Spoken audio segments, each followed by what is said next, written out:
Today, we're diving into the wallet-friendly world of filling raised beds and containers. Whether you're into organic gardening, container gardening, or just looking to start your garden on a budget, you're in the right place. First, let's talk about using what's already around you. One of the best things about gardening is that you can often find amazing resources right in your local community. Take compost, for example. Many cities and towns have free or very affordable bulk compost available, which is like black gold for your raised beds. And hey, don't underestimate the power of what you can gather yourself. Leaf mold, those piles of decomposing leaves you see in the fall, that's pure garden gold. And grass clippings? Don't bag them up and send them to the curb. They're packed with nitrogen and make fantastic additions to your soil. Ask your neighbors if you can rake theirs too.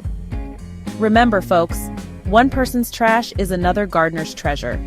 Keep your eyes peeled, ask around at local farms or community gardens, and you'll be amazed at the free or super cheap organic matter you can find to give your garden a boost.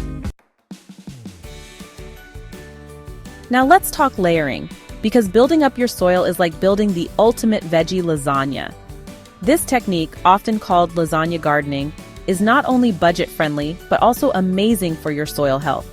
Start with a base layer of cardboard or newspaper. This will help suppress those pesky weeds and eventually break down into the soil. Next, start layering on your greens and browns, just like you would with a lasagna. Green materials are things like kitchen scraps, grass clippings, anything nitrogen-rich.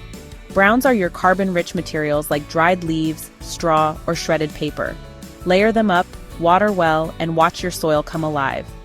Over time, those layers will break down, adding tons of nutrients and creating a beautiful, rich soil structure that your plants will absolutely love. All right, now let's talk about getting creative and giving those old items a new life in the garden. Got any old pots, buckets, or even broken bricks lying around? Don't toss them, use them. These can all be repurposed to save money and add some personality to your garden. One trick I love is to use these larger items to fill the bottom third of my raised beds or containers. This not only saves money on soil, but also improves drainage. Think of it as building a little foundation for your plants. And if you're feeling really adventurous, let me introduce you to the magic of hugelkultur. This technique involves using logs, branches, and other woody materials as the base of your raised bed. As they decompose, they release nutrients and hold on to moisture. Talk about a win-win. Now, let's talk soil mixes. You don't have to break the bank buying fancy pre-mixed bags. In fact, you can create an amazing budget-friendly soil mix right at home. It's all about getting the ratios right. A great starting point is a simple recipe of 1 part compost. Remember all those local resources we talked about? 1 part native soil and 1 part sand or perlite for drainage. This combination gives your plants the perfect balance of nutrients, moisture retention, and airflow. Don't be afraid to experiment and adjust the ratios based on your specific plant's needs. You'll quickly become a soil mixing pro. Last but not least, if you're planning on filling multiple raised beds or containers, listen up.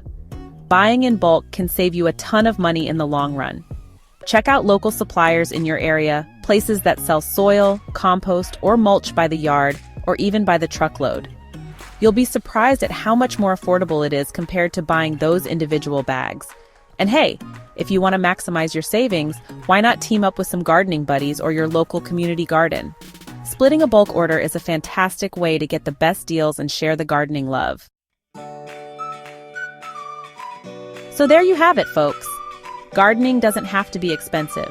With these tips, you can fill your raised beds and containers in a way that's not only kind to your wallet, but also to the environment. Share your budget-saving gardening tips in the comments. If you found this video helpful, give it a like.